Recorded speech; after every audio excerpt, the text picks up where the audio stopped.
Yo, testing.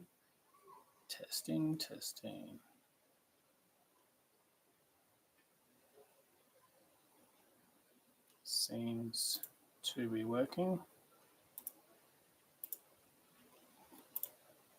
Cool. What's going on, everyone? It's DC here. I'm doing a random live stream. I've got my GoPro attached to my PC, and unfortunately it's really hot, and my little desk fan just ran out of battery, and I can't find the charger because everything uses USB-C except for this little guy. Uses one of these little micro thingies. So here I am. Thought I'd jump on the live stream. I wanted to share screen, but I couldn't get my streaming software working. So yeah, I haven't opened it in like 6 months. So I'm not very surprised. But yeah, Fortnite gameplay. What's up? That looks like Rahul. Interesting. Bikram, what's up, dude? Good to see some familiar people in here. And yeah, it's a shame about the streaming software, to be honest. But that's all right. This still works. Rahul, I knew it was you, dude. I saw your picture and I was like, that's a familiar face. I've seen this guy before. Bikram, I don't know who you are, but welcome. Welcome to the live stream. Yeah, I wanted to share my screen because I'm actually building a SOC at the moment in a software that looks pretty cool called Datadog. It's like basically a SIEM. So Datadog, it's like basically a SIEM. So it does like log analysis and all of that stuff, which is lovely. But yeah, I'm just going to quickly share this stream to everyone. Simon Carlu, what's up? It's good to see so many people in here. Rio, what's up? What's up, bro? Everyone's here. This is a little bit nostalgic. I haven't done too many live streams at this time zone. This is like my go-to time zone that I used to, do live streams regularly. But now, not so much because it's a pain in the ass, to be completely honest. But yeah, that's all right. So anyway, I'm using this thing called Datadog, and it seems pretty cool. Like it mostly works, I think. And yeah, the problem with it though is that it's not grabbing my logs. Can someone actually Rio, I'm going to pick on you, Rio. I'm going to pick on you, Rio. Can you share this stream in my Discord? Can you just like chuck it in general or something, please? Or anyone here. I'm sure there's more than one person here who's in my Discord, but yeah. Raul says, country change, not us. Facts. But at the same time, yeah, I mean, the restrictions on internet here are easily avoided, but that's not the issue. It's actually the streaming software that's broken. It's not like an internet problem for once. It's actually the software that's broken. So it's just OBS. I just use OBS and it's died. So whatever. Bikram says, what SIEM is more popular in Australia? Splunk, Xbeam, seen that a fair bit. Elastic's pretty popular in smaller organizations, but let me tell you guys, I'm gonna come sit here next to the little bamboo tree bush thingy with me, try and scan my QR codes, do whatever you like. I'm going to tell you a story about Elastic. So Elastic, years ago, right? I'm talking like 3 years ago. Elastic as a virtual SOC was absolutely fantastic. It was beautiful. It was cheap. It was easy to set. Well, it was a pain in the ass to set up back then. But yeah, it was cheap. The main point was that it didn't really do that much, and it made it cheap. The product has become so freaking good that the metrics and logs that it pulls through, especially on its like EDR system thing, it just blitzes any cloud provider ever. Like it just destroys them. And that kind of sucks. Like that hurts my soul internally. It hurts me inside.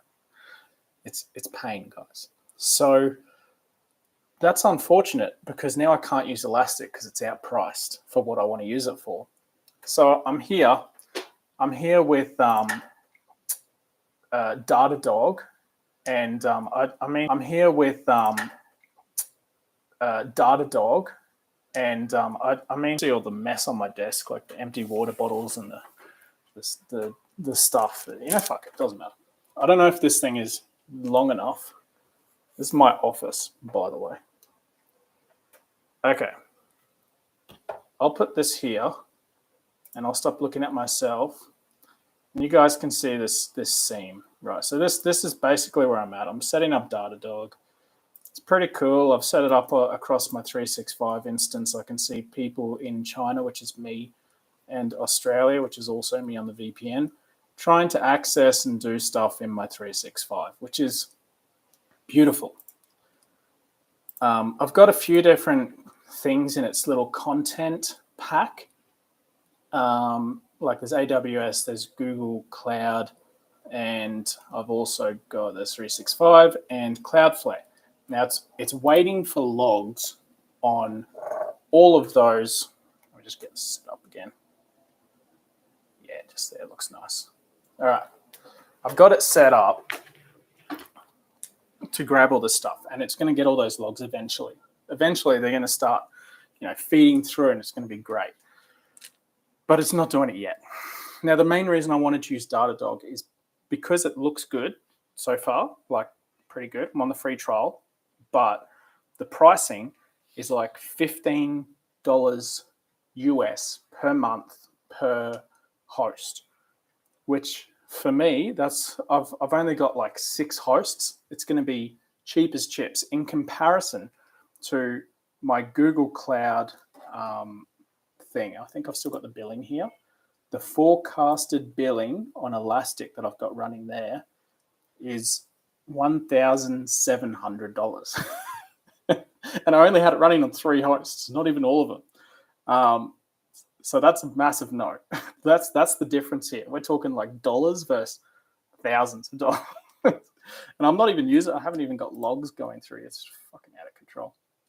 So yeah, I mean, I've sworn now, so there goes my monetization. So now I can do whatever I like.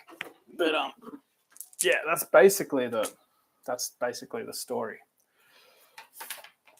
I've got this beef jerky here. This is completely not related to any of the work that I'm doing.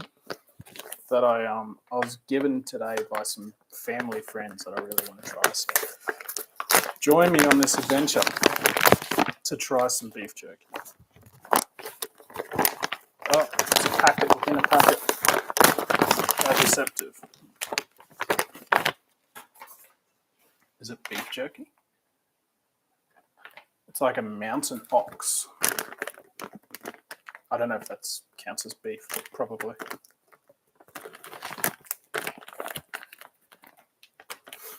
Smells good. I can smell it.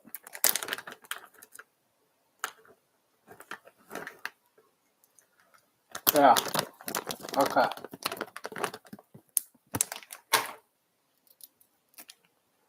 Okay. Rio. It's good. Okay, Rio. My bro.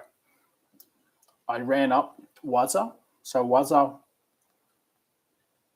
was slightly less. Came in about 500 US or 80, I can't remember, per month. The Security Onion was slightly less. So it was, yeah, it wasn't too bad.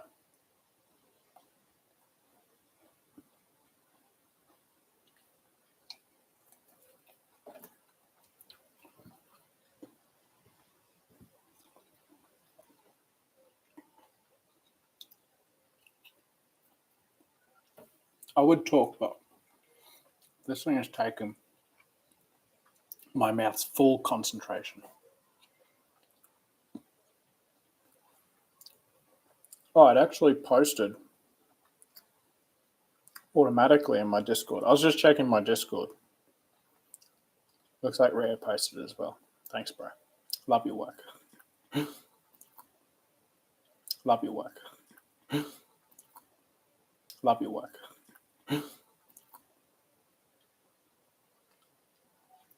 Yeah. So anyway, what's been happening, guys? What's the crack? What's new? It's kind of shit when you live stream and you can't fucking connect to your computer screen, but it's not bad though. There's some chewy, gristly bits which aren't so great. Meadow Atea. Welcome, brother.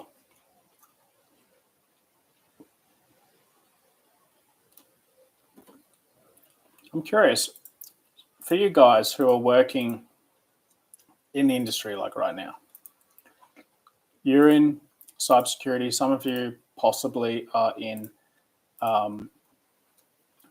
some sort of blue team role where you're doing some sort of log analysis thing, right? What is it that you're using? What's your SIEM of choice at the organization? Man, I haven't even got any music going. This is horrible. YouTube really needs to like music going. This is horrible. YouTube really needs to like. So I'm doing this live stream through the YouTube website, like youtube.com, and then you click live stream, go live, and it picks up your camera. It's pretty shit. Maybe if I click this edit button. No, that just allows me to put ads on. Well, that's fucking useless, isn't it?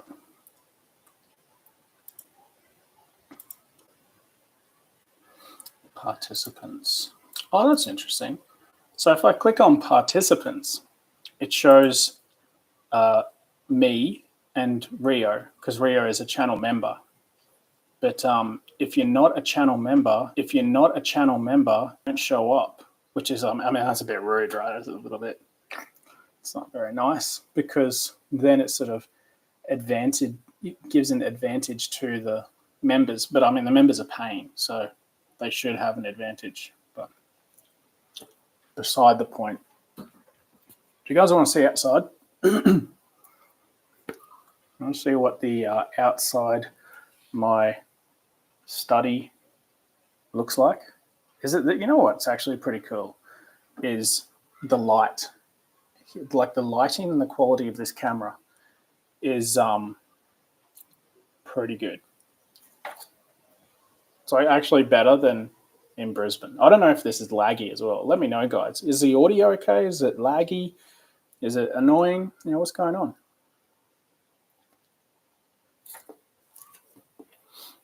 Rio says, been deploying Microsoft Sentinel for clients. Yeah, fair enough.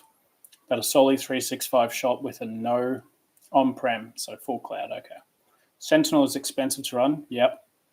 But you can get a lot of 365 logs shipped in without it counting to the crap. The cap. Fair enough. Yeah, I mean, I actually thought about using Sentinel, but because I'm using, so the reason I want a SIEM is for the Safer Internet Project. I'll put a link here. The saferinternetproject.com. There's a link in the chat. So the Safer Internet Project, there's 3 CTFs that I've built, and they run on AWS, on Google, and some other stuff, which I won't tell you about. And it's I want to monitor that so that when I release it for everyone to go and hack, although you can hack it right now if you really want, is I want people to hack it, right? But I want to also monitor the hacks. I want people to destroy those ETFs. That's the idea, right? They're there, they're snapshotted, they're all Gucci. I want people to absolutely blitz them, destroy them, and just attack the crap out of these boxes. Don't DDoS it, please, because that will kill my billing. And there's a protection in place anyway to stop that. I think that I turned it on. I'm not sure. Anyway, it doesn't matter. So I want to monitor the back end of that for the members of the Safer Internet Project to be able to then learn about SOC activities, incident response, and basically have like a constant hack, but also to have competitions of like attack defense. So I would do like a live stream like this, for example, but have screens that are up that people can view and see what's going on. And I'll be talking about the hacks that are taking place are up that people can view and see what's going on. And I'll be talking about the hacks that are taking place and, you know, basically like King of the Hill on steroids. Because it's not just one machine, there'd be multiple machines that you can attack at the same time to get to the end same goal. Super cool idea. It's been built. It's like almost done. I've got to do the SOC part. So I've got a SOC. I've had multiple SOCs, tried multiple different systems, but getting something that's cost effective is a struggle. So that's basically where I'm at with the old Safer Internet SOC system. It's a cool idea, I think. I think it's pretty sick. Yeah, pretty pumped for it, to be honest. Medo Ataya says, your advices was helping me a lot. Thank you to your advice. I was able to study ethical hacker courses. You're welcome. I'm glad I was of assistance and could help you out there. If you guys are watching, I can see 13 people are watching this, but only 6 likes. 6 likes, guys. Come on. Click that little like button right now. 14 people, 6 likes. Come on, come on. Smash it. Smash the like. Berkham says, currently working in retail at Woolies. And thinking to transition into cybersecurity and blue team side as SOC analyst. What roadmap would be great as per certification and training? My advice to you, my friend, would be to get the CompTIA Security Plus, possibly the A Plus, depending on if you have any IT knowledge at all. And yeah, to look at that. And then the CYSA Plus and the Network Plus, all from CompTIA. They're really good certs. They're recognized pretty highly in Australia, which is, I'm going to guess where you're at, because you're at Woolies. And like 2 times. That means you unliked, bro. Yeah, but anyway, get the CompTIA, CYSA Plus, A Plus, Network Plus, and Security Plus. It's a big list of CompTIA, but I think that would be quite useful. I would also attend the Safer Internet Project to gain some industry knowledge and some other skills like how to write a resume and how to write incident response reports and how to write or understand vulnerability assessment reports and all of that good stuff. I'll put the link in again in the chat. Whoa.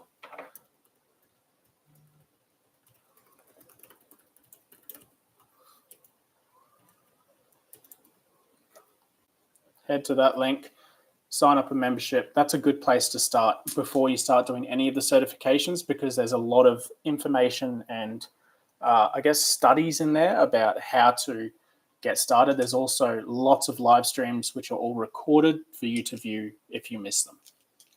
Definitely worthwhile. The Security Blue Team 1 certification is also fantastic, really good to get for security positions. And yeah, I think that actually should cover certifications and experience. So the certifications are the CompTIA ones and that Security Blue Team 1 certification. And the other side is the experience which you can get from the Safer Internet project. So that's what I would do if I was you. Ria says BTL1, which is the Security Blue Team 1. Good cert, it gives you foundational knowledge. Have you got the other IT experience yet? Home lab counts as well, like Rio said. So I've actually got a small series called Home Labs, like Security Attack Defense Lab. Go and have a look on my channel, and under playlists, it teaches you the first steps of setting up your own home lab.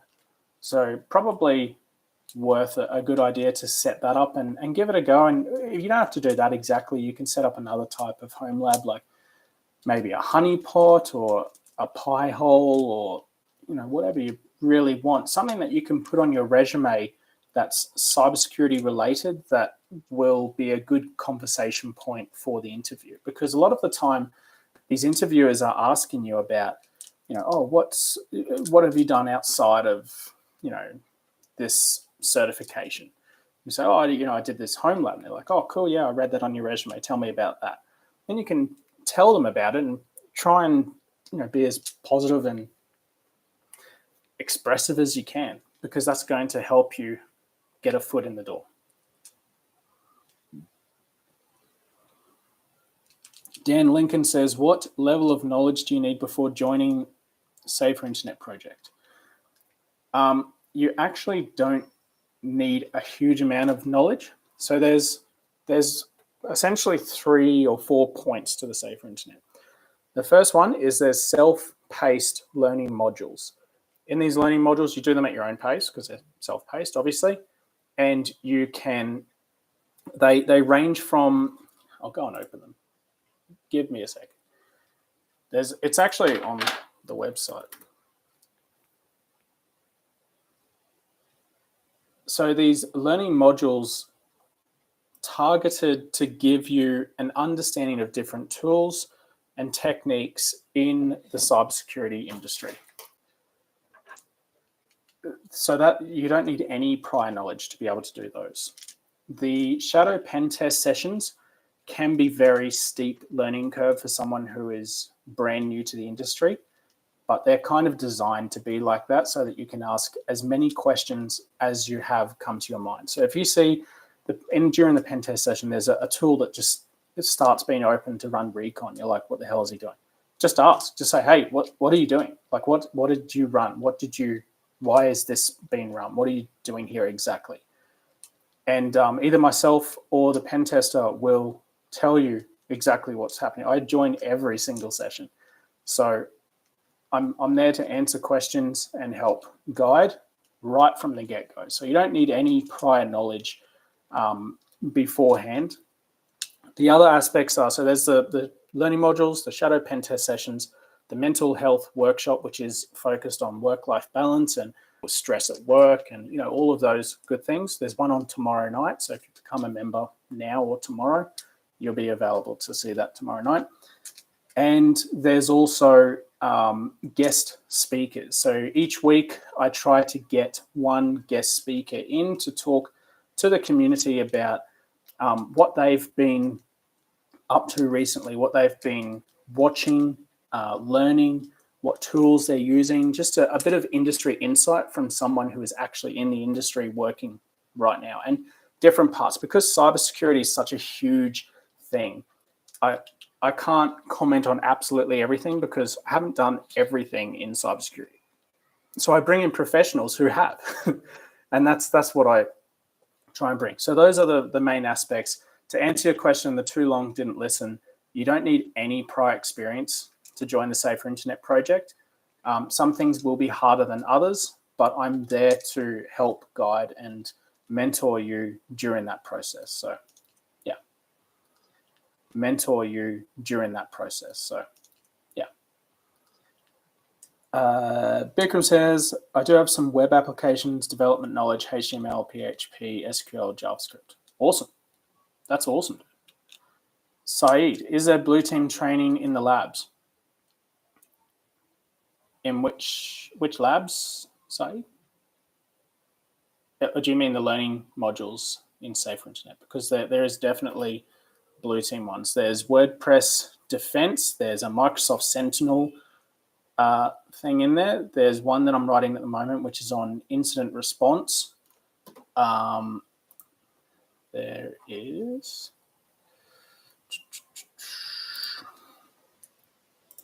Let me find them. Incident response plans. There's networking fundamentals, which really isn't anything. That's kind of everything. So that one's a bit hard to put a definitive thing on. There is an introduction to Splunk, which is definitely blue team. List. Dealing with data breaches. The ASD Essential 8, which is very blue team. That's pretty much it on the blue team side. So yeah, there is blue team modules in there, and there's a lot more coming. SOC analyst hands-on training, that's exactly what I'm building this SIEM for. So as I was just saying, I wanted to do this live stream with share screen, but I couldn't get my computer to work, basically. So I'm just doing it with my camera. But basically, I'm building a SIEM at the moment to monitor a few CTFs, which I want everyone to try and smash and break. And the alerts that then come through from people smashing into those CTFs will come through and allow me to do incident response. From people smashing into those CTFs will come through and allow me to do incident response session. So that will be where you guys as members jump on, have a look at the alerts that's going on, and action tasks that are happening. So I'm going to keep resetting those machines because eventually the hacks that happen will break them. And on the other side, the defenses that are put in place to defend those environments will also, fix the problem. So I need to keep resetting everything so that people can keep attacking it, people can keep defending it, and I'll build additional machines on that as well. So it's pretty cool. Pretty cool little thing, I think. So that's all. I'll put the website in again for anyone who's interested in checking out those CTFs. They are on the main page. If you scroll down to the bottom, there's easy, medium, hard. It says, can you hack these sites? The third one, the Perfect Monday one, isn't working yet. It's kind of under construction. The easy one, maybe easy, maybe not easy, is that one's fully active. Maybe easy, maybe not easy, is that one.